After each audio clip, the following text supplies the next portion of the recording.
गर्व गीता। नमस्कार दोस्तों, आज की हमारी गर्व गीता का पाठ आपके लिए प्रस्तुत किया जाएगा। अगर आप हमारे चैनल पे न्यू हैं तो चैनल को सब्सक्राइब कर लीजिएगा, बेल आइकन को प्रेस कर लीजिएगा। कमेंट बॉक्स में जय श्री हरिकृष्ण, जय श्री हरि विष्णु अवश्य लिखिएगा।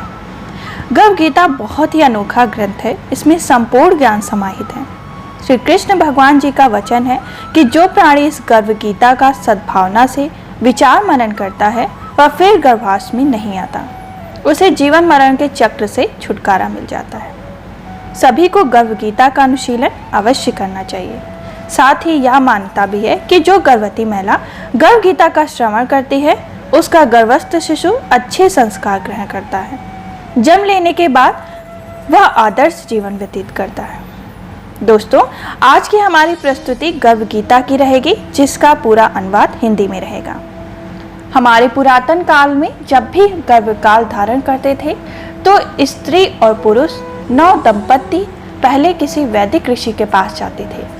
उनसे विचार विमर्श करते थे कि कब कौन सा दिन, कौन सा समय उनके पुत्र के लिए, संतान के लिए विशेष रहेगा। कभी भी वो किसी ऐसी दुराचारी भावना के संग सहवास नहीं करते थे जिससे कि आने वाली संतान उनके लिए दुखदायी हो। अगर आप भी श्रेष्ठ संतान की कामना करते हैं और आप भी ऐसी संतान की कामना करते हैं जिसके आने के बाद आपका यशगान तीनों लोक में फैले, आपका नाम और यश फैले, तो इस गर्व गीता के पाठ को प्रतिदिन अवश्य सुनें। अगर आप नव दंपत्ति हैं तो किसी तीर्थ स्थान पर स्नान करें, पूजा पाठ करें, ध्यान करें, उसके बाद ही सहवास करें, जिससे आपको विशेष संतान की प्राप्ति हो। हमारे वेदों में, ग्रंथों में इसके बारे में बहुत ही अच्छे से और विस्तृत वर्णन है कि जब भी आप सहवास करें या आप किसी गर्भकाल की दृष्टि से अगर देखा जाए, अगर आप गर्भावस्था में हैं या अगर आप संतान की कामना करते हैं तो आप किसी तीर्थ स्थल पर जाकर अगर आप स्नान ध्यान करते हैं तो आपका विशेष संतान की प्राप्ति होती है। अगर आप भी श्रेष्ठ संतान की कामना करते हैं तो आइए हम गर्व गीता का पाठ करते हैं।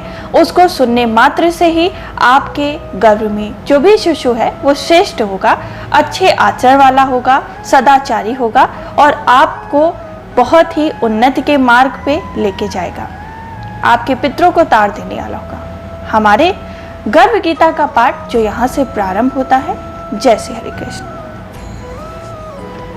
अर्जुन बोले, हे कृष्ण भगवान, यह प्राणी जो गर्भवास में आता है वह किस दोष के कारण आता है? प्रभु जी, जब यह जन्मता है तब इसको जरा आदि रोग लगते हैं, फिर मृत्यु होती है। हे स्वामी, वह कौन सा कर्म है जिसके करने से प्राणी जन्म मरण से रहित हो जाता है? श्री भगवान जी बोले, हे अर्जुन, यह मनुष्य जो है सो अंधा व मूर्ख है, जो संसार के साथ प्रीति करता है। यह पदार्थ मैंने पाया है और वह मैं पाऊंगा, ऐसी चिंता इस प्राणी के मन से उतरनी नहीं। 8 प्रहर माया को ही मांगता है। इन बातों को करके बार बार जन्मता है और मरता है। वह गर्भ विशेष दुख को पाता है। अर्जुन बोले, हे श्री कृष्ण भगवान, यह मंद मंद मस्त हाथी की भांति तृष्णा इसकी शक्ति है। यह मन तो 5 इंद्रियों के वश में है, काम, क्रोध, लोभ, मोह और अहंकार। इन पांचों में अहंकार बहुत बली है। सो कौन यह है जिसमें मन वश में हो जाए? श्री भगवान बोले, हे अर्जुन, यह मन निश्चित ही हाथी की भांति है। तृष्णा इसकी शक्ति है। मन 5 इंद्रियों के वश में है। अहंकार इसमें श्रेष्ठ है। हे अर्जुन, जैसे हाथी अंकुश कुंडा के वश में होता है, वैसे ही मन रूपी हाथी को वश में करने के लिए ज्ञान रूपी अंकुश अहंकार करने से यह जीव नरक में पड़ता है। अर्जुन बोले, हे भगवान, जो एक तुम्हारे नाम के लिए वन खंडों में फिरते हैं वे वैरागी हुए, एक धर्म करते हैं, इसको कैसे जाने? हे वैष्णव, वे कौन हैं? श्री भगवान बोले, हे अर्जुन, एक वे हैं जो मेरे ही नाम के लिए वनों में फिरते हैं, वे सन्यासी कहलाते हैं। एक वे हैं जो सिर पर जटा बांधते हैं और अंग पर भस्म लगाते हैं, उनमें मैं नहीं हूँ, क्योंकि उनमें अहंकार है। इनको मेरा दर्शन दुर्लभ है। अर्जुन बोले, हे भगवान, वह कौन सा पाप है जिससे स्त्री की मृत्यु हो जाती है? वह कौन सा पाप है कि जिससे पुत्र मर जाता है, और नपुंसक कौन से पाप से होता है? श्री भगवान बोले, हे अर्जुन, जो किसी से कर्ज लेता है और देता नहीं, इस पाप से उसकी औरत मर जाती है।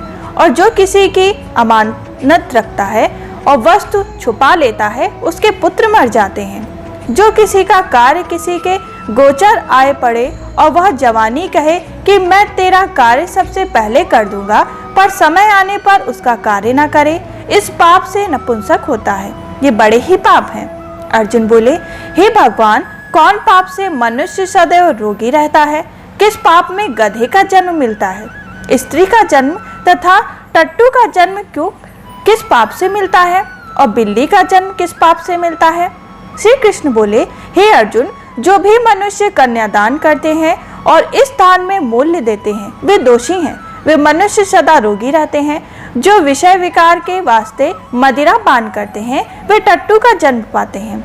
जो झूठी गवाही भरते हैं, वे औरत का जन्म पाते हैं।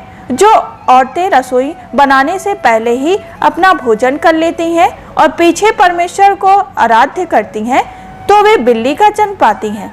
और जो मनुष्य अपनी झूठी वस्तु दान करते हैं, औरत का जन्म पाते हैं, वह गुलाम औरत होती हैं। अर्जुन बोले, हे भगवान, कई मनुष्यों को आपने सुवर्ण दिया, सो उन्होंने कौन सा पुण्य किया?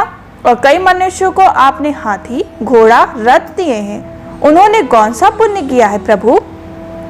भगवान बोले, हे अर्जुन, जिन्होंने स्वर्ण दान किए हैं, उनको घोड़े वाहन मिले। जो परमेश्वर के निमित्त कन्यादान करते हैं, सो पुरुष का जन्म पाते हैं। अर्जुन बोले, हे भगवान, जिन पुरुष के अंदर विचित्र देह है, उन्होंने कौन सा पुण्य किया? किसी किसी के घर संपत्ति है, कोई विद्वान है, उन्होंने कौन सा पुण्य काम किया? श्री भगवान बोले, हे अर्जुन, जिन्होंने अन्न दान किया है, उनका सुंदर स्वरूप है। जिन्होंने विद्या दान किया है, वे विद्वान है। जिन्होंने संतों की सेवा की है, वे पुत्रवान हैं। अर्जुन बोले, हे भगवान, किसी को धन से प्रीति है, कोई स्त्रियों से प्रीति करते हैं, इसका क्या कारण है? समझा कर कहिए। श्री कृष्ण बोले, हे अर्जुन, धन और स्त्री सब नाश रूप हैं, मेरी भक्ति का नाश नहीं। अर्जुन बोले, हे भगवान, यह राजपाट किस धर्म करने से मिलता है? विद्या कौन से धर्म करने से मिलती है? श्री कृष्ण बोले, हे अर्जुन, जो प्राणी काशी में निष्काम भक्ति से तप करते हुए देह त्यागते हैं, वे राजा होते हैं, और जो गुरु की सेवा करते हैं, वे विद्वान होते हैं। अर्जुन बोले, हे भगवान, किसी को धन अचानक बिना किसी परिश्रम से मिलता है, और उन्होंने कौन सा पुण्य काम किया होता है? श्री कृष्ण बोले, हे अर्जुन, जिन्होंने गुप्त दान किया है, उनको धन अचानक से मिलता है। जिसने परमेश्वर का कार्य और पराया कार्य संवारा है, वे मनुष्य रोग से रहित होते हैं। अर्जुन बोले, हे भगवान, कौन पाप से अम्ली होते हैं, और कौन पाप से गूंगे होते हैं, और कौन पाप से कुष्ठी होते हैं? श्री भगवान बोले, हे अर्जुन, जो आदमी नीच कुल की स्त्री से गमन करते हैं, वे अम्ली होते हैं। जो गुरु से विद्या पढ़कर मुकर जाते हैं, सो गूंगे होते हैं। जिन्होंने गौ घात किया है, वे कुष्ठी होते हैं। अर्जुन बोले, हे भगवान, जिस किसी पुरुष की देह में रक्त का विकार होता है, वह किस पाप से होता है? और दलिद्र होते हैं, किसी को खंड वायु होती है, कोई अंधे होते हैं, तो कोई पंगु होते हैं, सो कौन से पाप से रहित होते हैं? और कई स्त्रियां बाल विधवा होती हैं, तो यह किस पाप से होती हैं? श्री भगवान बोले, हे अर्जुन, जो सदा क्रोधवान रहते हैं, उन्हें रक्त विकार होता है। जो जोमिल होते हैं, वे सदा दलिद्री होते हैं। जो कुकर्मी ब्राह्मण को दान देते हैं, उनको खंड वायु होती है। जो पराई स्त्री को नंगी देखते हैं, गुरु की पत्नी को कुदृष्टि से देखते हैं, वे अंधे होते हैं। जिसने गुरु और ब्राह्मण को लात मारी, वो लंगड़ा और पंगु होता है। जो औरत अपने पति को छोड़कर पराये पुरुष के संग करती हैं, सो वह बाल विधवा हो जाती हैं। अर्जुन बोले, हे भगवान, तुम पर ब्रह्म हो, तुमको नमस्कार है। पहले मैं आपके संबंधी जानता था, परंतु अब मैं ईश्वर रूप भी जानता हूँ। हे परम ब्रह्म, गुरु दीक्षा कैसी होती है, सो कृपा करके मुझको कहें। श्री भगवान बोले, हे अर्जुन, तुम धन्य हो, तुम्हारे माता पिता भी धन्य हैं, जिनको तुम्हारे जैसा पुत्र मिला। हे अर्जुन, सारे संसार के गुरु जगन्नाथ हैं। विद्या का गुरु काशी, चारों वर्गों का गुरु सन्यासी। सन्यासी उसको कहते हैं जिसने सबका त्याग करके मेरे विषय में मन लगाया है, सो ब्राह्मण जगत गुरु है। हे अर्जुन, यह बात ध्यान देकर सुनने की है कि गुरु कैसा करें, जिसने सब इंद्रियां जीती हों, जिसको सब संसार ईश्वर में नजर आता हो और सब जगत से उदास हो। ऐसा गुरु करें सो परमेश्वर को जानने वाला हो और उस गुरु की पूजा सब तरह से करें। हे अर्जुन, जो गुरु का भक्त होता है और जो प्राणी गुरु के सम्मुख होकर भजन करते हैं, उनका भजन करना सफल है। जो गुरु से विमुख है, उनको संतप्त ग्रास मारे का पाप है। गुरु से विमुख प्राणी दर्शन करने योग्य नहीं होते। जो गृहस्थी संसार में गुरु के बिना वे चंडाल के समान है। जिस तरह मदिरा के भंडार में गंगा जल है, वह अपवित्र है, इसी तरह गुरु से विमुख व्यक्ति का भजन सदा अपवित्र है। उसके हाथ का भोजन देवता भी नहीं लेते, सब उसके कर्म निष्फल हो जाते हैं। कुकर, शुकर, गंधर्व, काक, ये सब योनियां बड़ी ही खोटी योनि है। इन सब से वह मनुष्य खोटा है जो गुरु नहीं करता। गुरु बिना गति नहीं, वह अवश्य नरक को जाएगा। गुरु दीक्षा बिना प्राणी के सब कर्म निष्फल हो जाते हैं। अर्जुन, जैसे चारों वर्णों को मेरी भक्ति करना योग्य है, वैसे गुरु धार के गुरु की भक्ति करना भी योग्य है। जैसे गंगा नदियों में उत्तम है, सब व्रतों में एकादशी का व्रत श्रेष्ठ है, वैसे ही अर्जुन शुभ कर्मों में गुरु सेवा उत्तम है। गुरु दीक्षा बिना प्राणी पशु योनि पाता है। जो धर्म भी करता है सो पशु योनि में ही फल जाता है। वह 84 योनियों में भ्रमण करता रहता है। अर्जुन बोले, हे श्री कृष्ण जी भगवान, गुरु दीक्षा क्यों होती है? श्री भगवान बोले, हे अर्जुन, जन्म धन है उसका। उसने यह प्रश्न किया, तू धन्य है। गुरु दीक्षा के 2 अक्षर हैं, हरि ओम। इन अक्षरों को गुरु कहता है। ये चारों वर्णों का अपना श्रेष्ठ है। हे अर्जुन, जो गुरु की सेवा करते हैं उस पर मेरी प्रसन्नता है।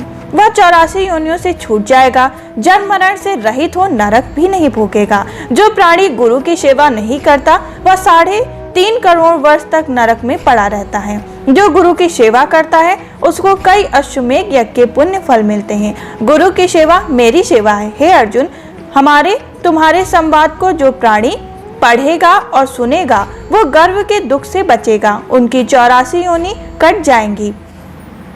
इसी कारण इस पाठ का नाम गर्व गीता ज्ञान हुआ। श्री कृष्ण भगवान जी के मुख से अर्जुन ने श्रवण किया। गुरु दीक्षा लेना उत्तम कर्म है। उसका फल यह है कि नरक की 84 योनियों से जीव बचता रहता है। जो भी स्त्री इस गर्भ गीता को प्रतिदिन सुनती हैं, उनको श्रेष्ठ संतान की प्राप्ति होती है। आप इस गर्भ गीता को प्रतिदिन प्रातः काल के समय या शाम काल के समय अवश्य ही सुने। हम फिर मिलेंगे आपको गर्भ संस्कार के दूसरे वीडियो के संग। तब तक के लिए जय श्री कृष्ण।